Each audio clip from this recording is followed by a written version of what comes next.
Hello, welcome to week 5. The content for this week is going to focus on presentation skills in preparation for the informal presentations you will be completing as part of the animation timeline project. So let's have a talk about some things that you can do to prepare for this presentation. Okay, so the week 5 content. So starting with the before class exercises. Of course, as you would know by now, you can find these exercises on the on Campus Online in the weekly content tabs if you go to week 5 or number 5 presentation skills. So the first of the couple of videos that are there is a video on 5 presentation tips for students. So is there one idea mentioned in this video that you might incorporate into next presentation? Why? Additionally, are there any other ideas you think should be included in this resource? Are there any tips or strategies that have helped you in the past to do effective presentations? So you want to watch the video and then answer those questions ahead of your class this week. The second resource is something that's more animation related, and it is a presentation by the creator of the YouTube channel Blender Guru. So we'd like you to take a look at that because it's a great example of someone from your industry doing a very good and effective presentation. And have a think about the following questions. So the presentation itself is called The Secrets of Photorealism. And the questions you want to ask yourself and create some answers for is firstly, what is the message of the presentation? What are the arguments used to support this message? So you find that that is actually presented really clearly at the start of his presentation.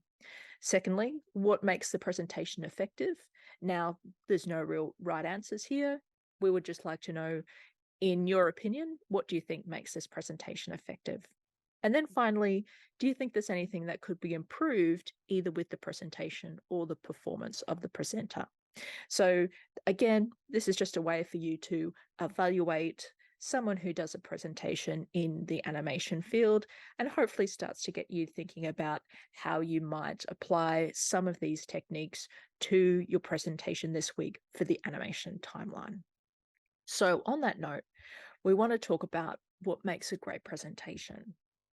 So a great presentation, first of all, you want to show your passion and connect with the audience.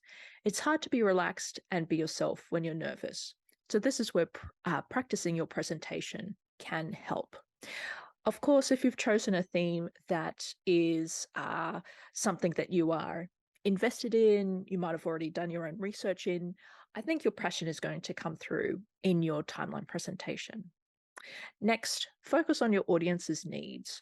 Your presentation needs to be built around what the audience is going to get out of the presentation. So I guess implicitly, your class group is going to get more information about animation history that they might have learned before. So all your job really is to talk through your animation items. Next, keep it simple. Concentrate on your core message. What is the key message for my audience to take away? You should be able to communicate that key message very briefly. Okay, next, smile and make eye contact with your audience. This sounds very easy, but a surprisingly large number of presenters fail to do it. Again, it's easier to do things like this if you've already practiced your presentation and you're starting to memorize part of your presentation. Next, start strongly. The beginning of your presentation is crucial. You need to grab your audience's attention and hold it. Remember the 10, 20, 30 rule for slideshows. Contain no more than 10 slides, last no more than 20 minutes, use a font size of no less than 30 point. Now, as you would have seen last week, we're using Padlet to create our presentation, or that is certainly one method that you can use. So you might be restricted a little bit here in terms of text and font sizes.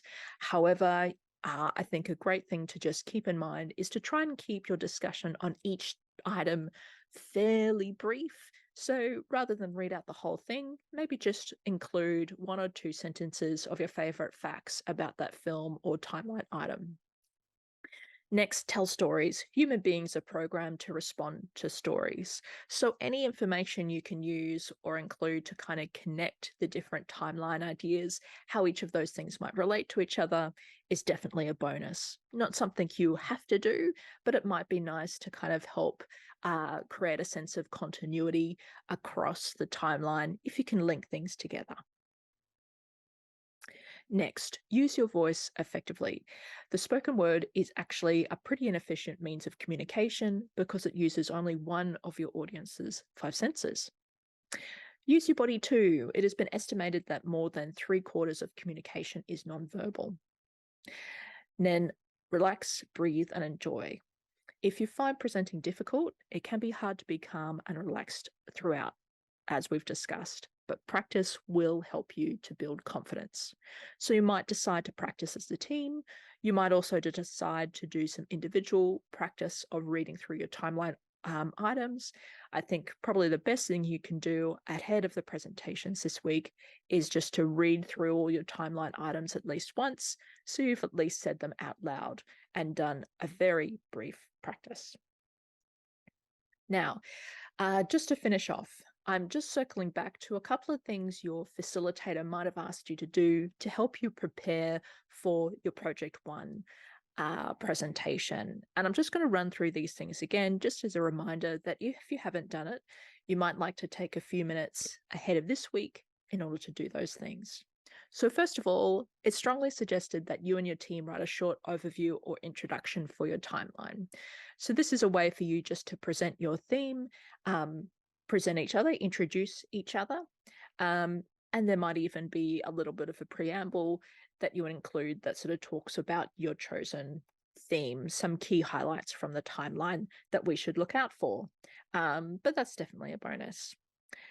Second, consider writing a summarized version of each timeline, or, as mentioned before, choose 1 to 2 sentences to present rather than reading through all of your information when presenting. Okay, so your time this week in class might not allow you or everyone in the class to read through every timeline that they've written. I think it would be best not only for use of time, but maybe also to keep your audience's attention to kind of truncate each timeline item. Something to consider if you have the time ahead of class. And then finally, this is probably the fourth or fifth time we've mentioned this, is to practice your presentation. That will give you a little bit more confidence. Even if you practice your presentation in front of a family member or a friend or the rest of your group, at least it's just a little bit of practice before you start this week. Okay, so that's everything we've got for you in terms of the before class work for this week. Remember to do those 2 before class videos and associated exercises before you get to class. So good luck with your presentations and see you next week.